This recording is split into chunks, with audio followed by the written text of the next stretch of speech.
Welcome to Cartoonist Kayfabe. My name is Jim Rugg. I'm Ed Piskor.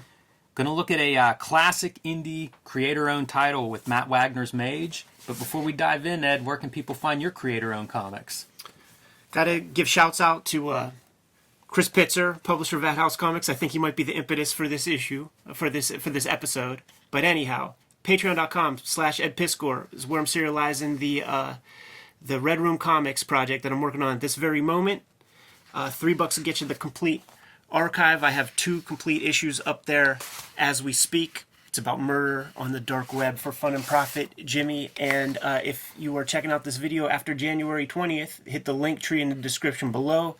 Going to be able to find the button to pre-order the actual print issues. 64 pages for the first issue, a complete story, self-contained. You can find me on patreon.com/Jim Rugg. I'm showing this wrestling zine because one thing I post on there are out-of-print zines. In this case, it's a collection of wrestlers, keeping that kayfabe connection alive here. But I post a lot of art, a lot of comics, a lot of process stuff. If you enjoyed the Octobriana process zine, you will enjoy my Patreon. I love that that's muscle-sized. Yes, actual size. So you can find that again at patreon.com/Jim Rugg. But today, Ed, we look at a lot of these classic first issues. I feel like Matt Wagner is one of those iconic, very unique voices in comics, and one of his starting points was Mage. This is from Kamiko. I believe this is 1984. The other title that he was doing from Kamiko was Grendel. So this is a guy that's gone on to be pretty well known in the mainstream, but started out with this creator-owned indie comics in the relatively the early days of creator-owned indie direct market comics. And, Mage still around and being published today, all these decades later. So pretty good, a character that shows up in 1984 in a small indie publisher and goes on to have quite this legacy. Yeah, I mean, what we're looking at here might be still within definitely the first 50 pages of Wagner's professional career. I think he first popped up in Primer, as I called it, but I think some people would say Primer. Right, yes. And Matt Wagner is a devotee of like the Joseph Campbell school, hero's journey type stuff, but he's into all sorts of myth and legend, hence Grendel, Beowulf, all that. So he describes Mage is like his hero of light, his Superman, and Grendel would be like King the Arthur. darkness. Yeah, of course. Yeah, it's Arthurian legend. We don't get to see too much of that in this issue. Right, that's true. A lot of what we're saying is context that we know over time. Surveying this issue on its own, it's interesting to think of like what would readers have thought if they picked up this issue. Who knows what the future holds? So we'll get into that as we start diving through here. First note I would say is most indie comics in the 80s are black and white. Yeah. Grendel was black and white. Wagner's known as a great designer in compositions, but in this case, this is his color book. So it's kind of cool that he's got a black and white title and a color book, right off the gate, right out of the gate. Yeah, Kamiko was funny too, man, because they would promote like those 1980s. That was like that era where like the television hit this stride where it's all the same technology, but we're going to put it in a wooden box or like a nice like form factor plastic. Like comics hit a certain stride where it's like we're going to talk about Mondo and Baxter paper, and Kamiko was talking about like we have 126 colors in our palette. And the thing is, most of those colors are cut with black, so it's diarrhea. It's like we got the 60 colors that have worked for 100 years, and then we have baby shit diarrhea colors. All right, well, let's dive in. First thing I note is you get your Matt Wagner editorial. This is something that I think is a staple of creator-owned comics, where the creator stands up and tells you a little about how this book came to be. He talks about this is an idea that he's been carrying around and working and reworking quite a bit for years. And as you say, Ed, it's a hero journey story. He contrasts it with Grendel, which is very much a history of, I guess, good and evil and their struggle and how over time it can be hard to distinguish between those two. This is much more of a traditional hero journey. And of course, Matt casts himself as the hero. That's not Kevin Smith? All right. So by Matt Wagner, letters Robert Pinana, but the colors are, I assume, Matt Wagner. Nobody's credited with that. So I'm going to assume this is his coloring. And I think it's markers, is my guess on these colors. You read a recolored version? Well, does it look like this? Or no, not at it's all. Recolored? Yeah, it's computer colored, and at this point now, he's got a son who's an adult who does computer color jobs. The son did not color the collection that I saw, but yeah, I think it was even relettered as well. Yeah, I think it was computer lettering on the. And that's an Image collection, right? Image is, I think, the current publisher. They've published two more volumes of this. This first series ran 15 issues, and then Kamiko goes out of business, and there are some legal hurdles for Matt Wagner to get, all the rights back to Mage, which, talk about bullshit, right? Like, you think you've got this creator-owned, creator-friendly company, and even that isn't cut and dried. Pat Mills talked about it on our shoot interview, man. Like, just because you owned, it's creator-owned, if it's a 50-50 partnership, you might as well, leave it up to the fates. Like, there's no guarantee you're going to be able to do anything if the person who has the other 50% is, a cunt. Yeah, for sure. First standout I note is the Mage shirt, the lightning bolt shirt. I think that's the iconic design of this character. It's not much of a costume, but it's definitely looks cool. Never changes his shirt in all them issues either, man. and he makes mention of Captain Marvel in here. It's in the language of the comic. Yeah, it's funny, it starts out, he's just walking down the street and encounters this guy. I don't know whether he's supposed to be homeless or what, but sitting on the sidewalk, and he joins him there after maybe a night of a tough night. Yes, well said. And as he's walking away, this character does something, like brings in some sort of magic.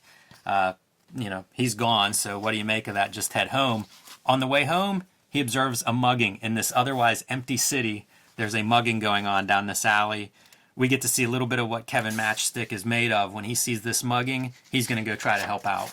Interesting brush, that's a very heavy set of strokes. It actually makes me think of the artwork of Mario Hernandez. Yeah.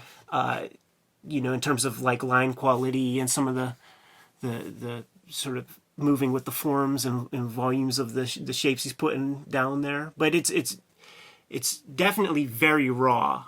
But he will still sort of retain this kind of line depending on the project. Batman Grendel, like he's got a little of that line in there.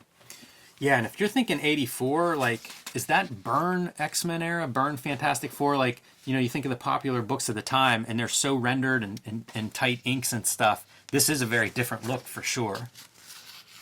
And we get a nice fight scene in this alley, and the big moment is whenever this guy that he's fighting ducks, and he punches a hole in the concrete wall.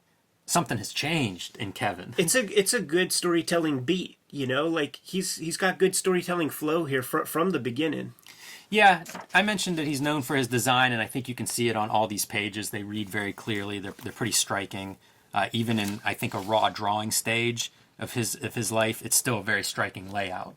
I have a Nexus comic when it was a Capital City, and in the letters pages, there's a piece of fan art from Matt Wagner in there. Oh, wow. Yeah. When is that, 83? Yeah, okay. That's interesting. I have a collection of those Capital Nexuses, so I don't get the fan letter. But that's pretty noteworthy. It's cool to see like these young cartoonists draws a good being nexus. Aware of each other, Yeah. And of course, like he's going into indie comics. Like there weren't that many big ones. You could buy them all. You would find Nexus. You'd find the ones you'd find Mage, the ones that stand out and are special. So ultimately, he goes to tend to this mugging victim, and the mugger gets away. Calls him a grackle flint. So this is starting into the mythos that will make up Mage. Some of these supernatural type elements, these extra worldly elements. Fantastic realism is something I think you could apply to Mage. It's not a phrase that people were really throwing around back then, as far as I know, but I think it fits really well within that description. Calls the police to report that this mugging happened and this guy died, and then basically heads home. Take a look at this page here, man. Like, I feel a little Spain Rodriguez in here, with some of this lighting, this right here. Some of his heavy brushstrokes, when you say Spain Rodriguez, that's what I think of. Because Rodriguez had he combined some drawing marks that were pretty atypical in combination, and some of it was that heavy kind of stroke next to a thin line. So like some of those marks, yeah, it wouldn't surprise me. I mean, Kevin Smith, Kevin Matchstick, Matt Wagner, they all look a little bit like Trash Man, right? Yeah, sure.